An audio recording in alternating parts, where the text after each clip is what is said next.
You ask Tiger to solve. This deals with linear equations with one unknown. The final result is x equals 4. Let's solve it step by step. Group all x terms on the left side of the equation.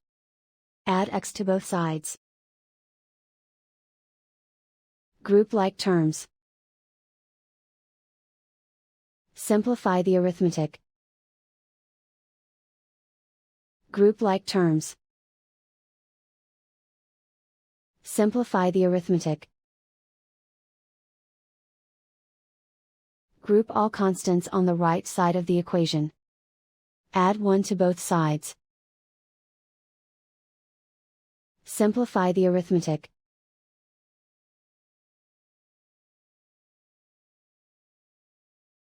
Isolate the x. Divide both sides by 4. Simplify the fraction. Find the greatest common factor of the numerator and denominator. Factor out and cancel the greatest common factor.